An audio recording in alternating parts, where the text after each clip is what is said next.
Good evening, everybody. I hope you guys are having a fantastic day. By now, it's no secret that Palantir has been working on a massive NHS contract worth over $500 million and possibly $1 billion. It is absolutely a must-have contract.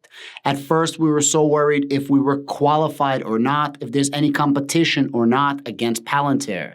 We recently found out there is absolutely no competition against Palantir. We actually knew this in the back of our minds, but now we see it.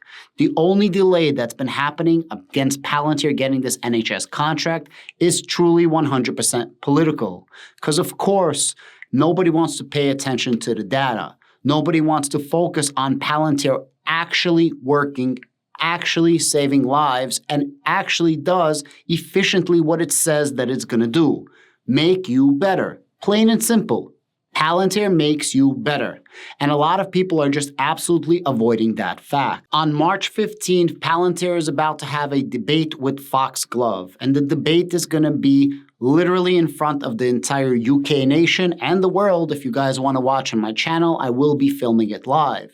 And the debate is going to talk about the merit of Palantir actually getting this contract. It's absolutely absurd because Palantir has been working with the NHS since March of 2020. Literally, the United Kingdom's government website that tracked COVID was powered by Palantir Foundry. They literally initiated over 120 million vaccines. They literally distributed over 9 billion, 9 with a B, billion pieces of personal protection equipment, and they literally made thousands of NHS decisions on a national level.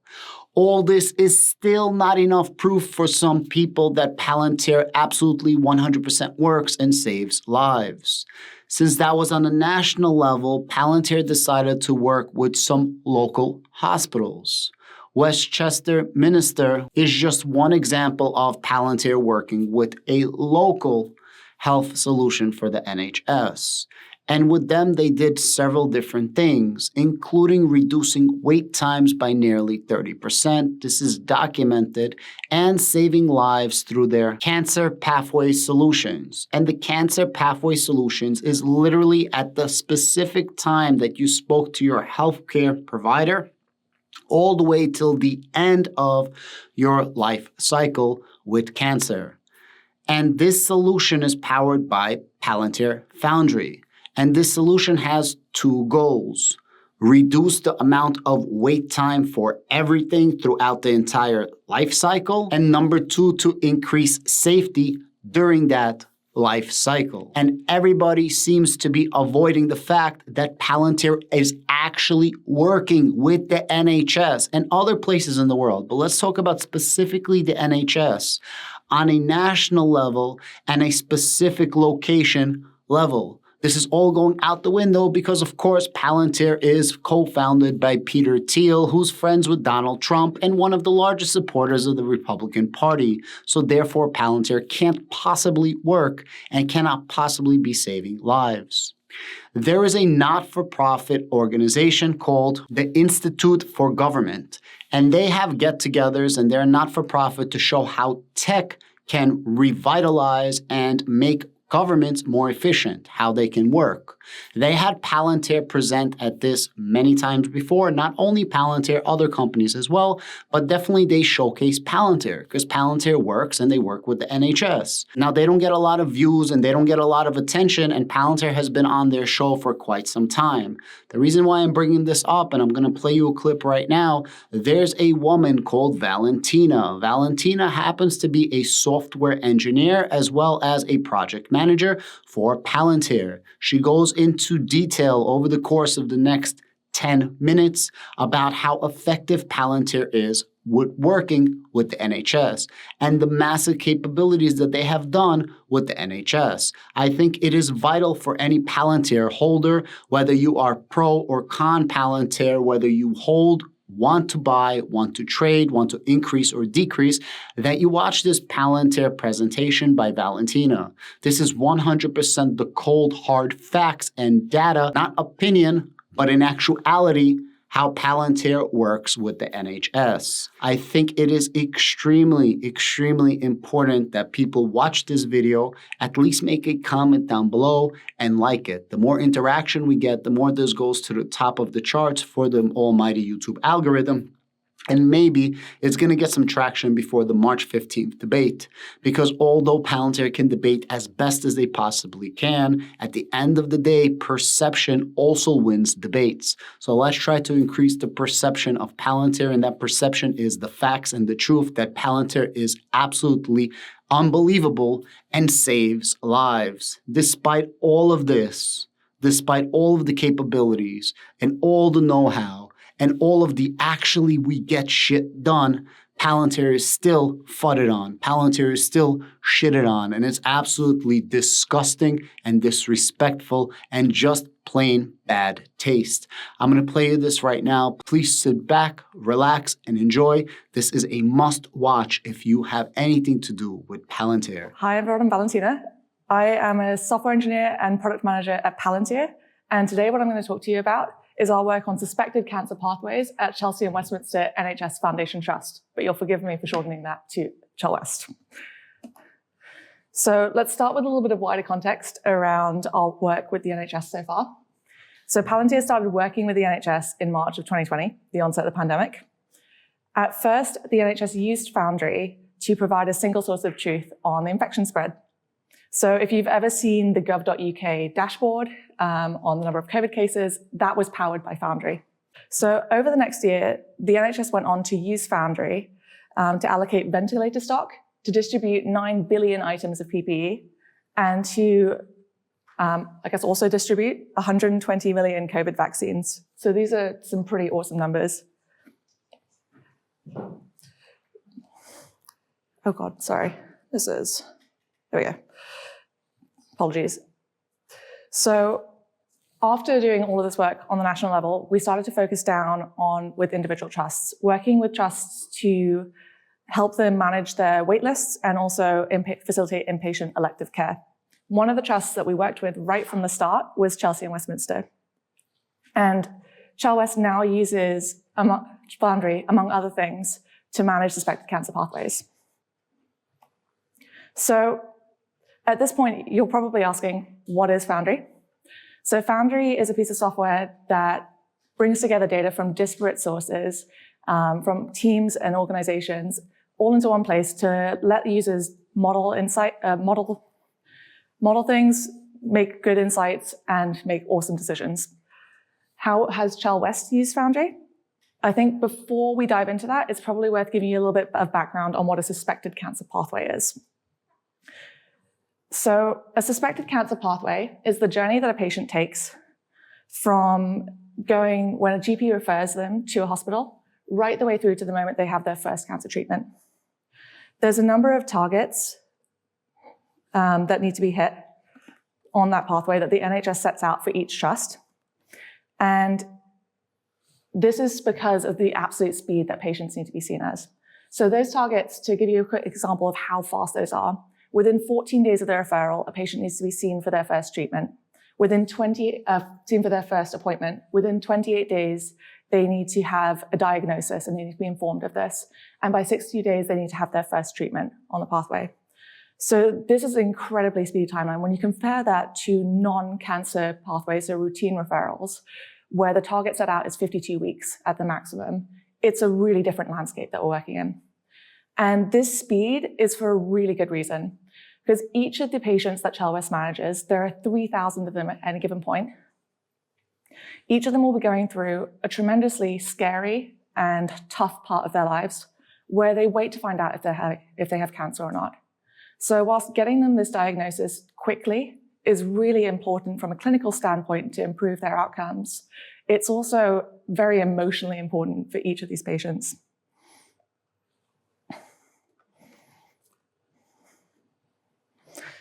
So what is it that as a result of this, I think the aim of our cancer work had to be twofold. The first aim was to accelerate the speed of the diagnosis, so getting these patients an answer faster. The second was to increase the clinical safety across the pathway. So ensuring patients weren't missed or potentially receiving their diagnosis too late. We had an absolutely massive challenge to face. So to start, when we arrived, patient data relevant to the cancer pathway was stored across a multitude of systems. To give you a little bit of flavor for this, GP referral data is stored in one system. Patient appointment data and their history is another system. Imaging data, another system again. And pathology and other kind of diagnostic information is yet another system. And that's before we even consider the cancer register that all this needs to be brought into.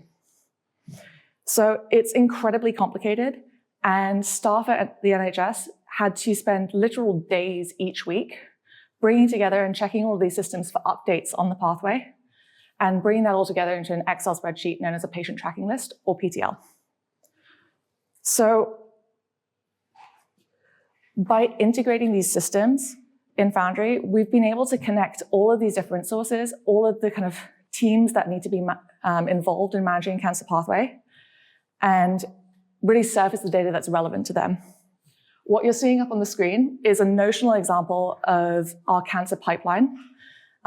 This is visualized in Foundry's data lineage tool, and the boxes represent data sets, and the lines between them are transformations and integrations to pull them through onto the front-end applications. As you can see, it's immensely complicated. We've got our source systems down in pink, and you can see the flow to the right-hand side of our front-end applications. By bringing this data together, we were able to save those days of meetings and connect the teams that were previously not talking to each other in a useful and efficient way. And we've surfaced information that's relevant to the pathway, up to date, all in one spot, so that the teams not only have the information that they need to do their jobs, but we're now able to also link traceable and auditable actions to that information, so they can both see what they need to do and have everything they need to do it. Again, all in the same system. So how did we do this? We started in August with an initial 6-week pilot with gynecology. This was really, really key to our development process, because what it allowed us to do was get feedback from the people actually using the tool and actually working in the cancer service, so that what we were creating was genuinely effective and actually solved the problems that they were facing. After this trial period, we then proceeded to roll out cancer site by cancer site across the entire service. What this let us do was build out any missing features kind of as we went, but also give bespoke training to each and every one of the teams so that they felt comfortable using the tool.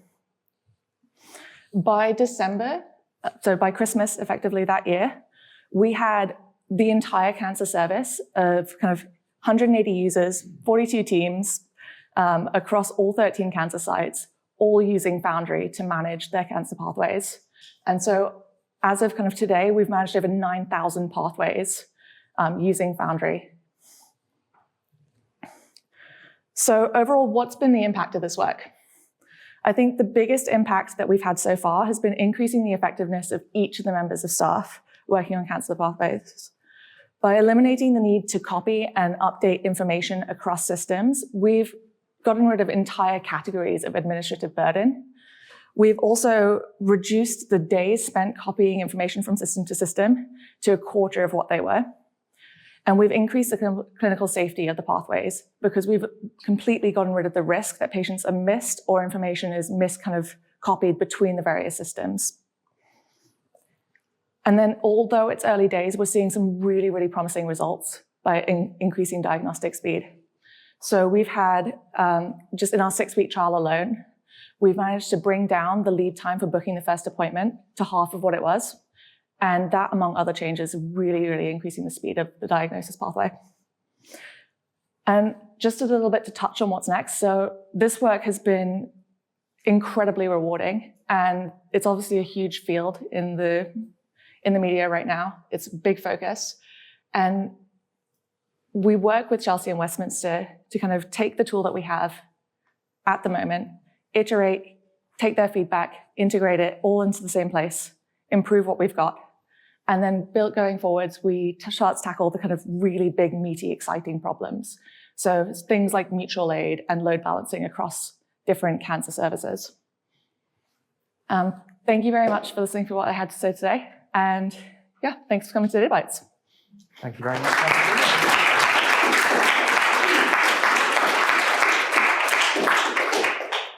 So I'm going to come to the audience in the room first for questions. I think we're having a few issues with the live stream, so apologies to anyone who is able to get through.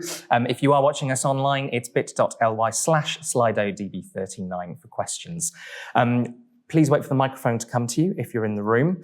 Do tell us who you are and where you're from if you can. Remember, we are on the record. And please do keep your questions short, as we will be against the clock. And we've got the first question at the very back there. Tim Hubbard from King's College, Genomics England and Health Data Research UK. So this particular system, I don't know what the state of those hospitals were, but when you've got King's is implementing Epic, UCLH is implementing it, won't some of this functionality be already built into those much more comprehensive EPRs? Will they still need this kind of layer on top? So I think what's really interesting about the work that we've done, not only in the cancer space, but also across inpatients and outpatients as part of our CCS or coordinated care solution, is we're working with 30 trusts currently around the country, and they're all coming from a very kind of different kind of level of technical kind of integration. So what we found in Chelsea as a starting point is not necessarily going to be the same starting point that we see at other trusts. But what's really cool about Foundry is it's a piece of software that adapts to and connects to different systems, regardless of what data landscape we find. And when we build out our ontology and our kind of standard health ontology within Foundry, what this allows us to do is create this standard layer that we're expecting each and every trust to be able to hit in terms of the data model, and then the cancer apps sit on top of that. And it makes it agnostic to what systems we find at each different trust and to the level of kind of integration that we find as well. Thanks. Who'd like to go next? We'll come down here and we'll come to you at the back next. Hi, I'm Steve Black. I'm a long-standing independent health analyst. I want to just kind of follow on from the first question, but and I don't mean to diss Palantir by saying this, but when you look at the problems you are solving, do you get the impression that a good deal of these problems should never have existed in the first place had anybody organized hospital systems properly? I think that's a really good question, because what you often see on the ground is huge numbers of staff working incredibly hard to deliver really good patient care. And what that often means is that they don't have time. They spend their lives firefighting. They don't have time to really think outside the box or conduct this disruptive innovation of the kind that's needed to really shake things up and make a difference. So coming in as a Palantirian, not as someone who works in healthcare kind of day to day, what was really interesting was that my engineering background led me to kind of spot things that to me seemed very obvious, but are not always kind of, when you're deep in the thick of it, going to be the first thing you think of. And I think that partnership is really what's made the work so successful, because we're coming at it from these different angles. The healthcare experts bringing that healthcare knowledge, knowing what the patients need and when they need to get it by, and Palantir bringing that kind of engineering and that kind of fresh set of eyes. And I think that's really been the key to it. Thanks. Those of you watching online should be back with us. If you'd like to ask a question, it's bit.ly/SlidoDB39, and you'll be able to watch back anything that you missed on the IFG website within about 24 hours. I think our next question is at the back there. Thank you, Sam from the Confidential. Medicine advances by writing things down so that others can learn from what you've done. And we saw from, for example, DeepMind and the Royal Free that they wrote, open access journal articles about what they learned, and that led to better treatments for all from their technologies. But writing it up requires peer review, independent scrutiny, where the hospital chair isn't a paid consultant to the company. So where is this written up? At the moment, we have a number of kind of different organizations. Obviously, this is in the public record as a starter. Let's keep in mind that this work is early days. We piloted in August. We've rolled out successfully to all of the kind of different cancer sites only in Christmas, so a couple months ago.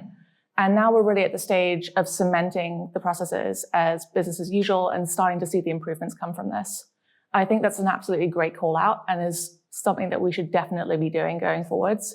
But if you think of it in terms of the life cycle of the work so far, we're at stage one, we're like proof of concept. This is the next step is going to be, how do we document this? How do we get it out there?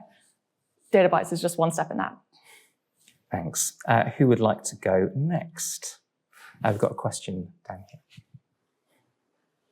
Hi, thank you. My name's Nadine. I'm from the Health Foundation. So it's a slightly different question, but obviously there's a lot of discourse right now around workforce and whether we have the capacity. And this obviously, from what we've seen, frees up a lot of time.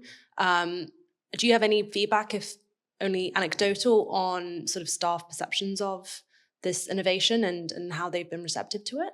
I think the response has been unanimously very positive. You can see from the Times article that got released over kind of New Year that it is kind of been really well received. People really like the fact that they're seeing everything in one place. If you think of, let's say, an MDT coordinator's normal day before Foundry came in, they would have had 5 different systems open and been clicking between each of them to try and find out for each patient what the latest thing was, what test had just come back, what blood test result. What we've now brought together into one place and one system is revolutionary for that role. And there's a number of other examples that I could use as well. We've got an online question now. This is from Mark. Good evening to you, Mark. Palantir has flexible functions for metadata export. Are they under sole control of Palantir, the company, or is the choice of whether to export anything the choice of your customers? So that's a fantastic question. I think it's worth iterating that, not reiterating, but actually stating that the NHS is always the data controller. So they control who sees their data, how and where it's exported, what systems it goes into, and Palantir in this case is a data processor. So we're a piece of software that the NHS chooses to use in order to kind of interact with their patient data in the same way that they might choose to use Microsoft Excel. So we have these really cool kind of flexible connectors, as the question stated, and what they allow us to do is connect to a range of different systems and a range of different technologies. One use of them would be to export data if the NHS so chose as the controller. Great, thank you. I'll come back in the room for the next question. Who wants to go next? We've got one there. Hi, thanks for your talk. My name is Chuks. I'm a private data consultant. You mentioned about downloading spreadsheets from different GPs and appointments. How are you guys able to automate that process? Because it could easily be a bottleneck in your massive Palantir system. So I think I should clarify in this case that the spreadsheets in question were pulled together from the information available in the cancer register in the various different source systems for the diagnostic information. And they were pulled together by members of staff within the hospital to make sense of the data landscape that they found themselves in, to bring that together, that information, to make it more usable. So whilst we can use spreadsheets as one of the many types of inputs within Foundry as a software, really in this case in cancer, what we were trying to do was actually replace the spreadsheet and replace the need for it as a way to kind of reduce that admin burden. If you can imagine, managing 3,000 patients on a spreadsheet means going into those 5 systems for each and every one of those spreadsheets to pull the latest status. Sorry, not spreadsheets, patients, to pull the latest status, to pull the latest diagnostic. That's what we were trying to get at, and that's what we've managed to do with the system. Thanks. I'm going to squeeze in a final quick question from the very back. Follow up from what was said before about data controllers and data processors. There's, of course, sensitivity about where is this data actually hosted? Is it in a cloud platform? And more importantly, is it then encrypted at rest? And then who manages the encryption keys? How's that implemented? So You'll have to forgive me because I'm definitely not the expert in the specifics of how we kind of handle the data from a security standpoint. Palantir's got a very long-standing background in dealing with very sensitive and secure data, and there's kind of entire teams within the company that are dedicated to making sure that data remains safe and secure. So that's kind of, I can happily put you in touch with the relevant team if you'd like. Brilliant. Well, Valentina, thank you very much indeed. Thank you so much.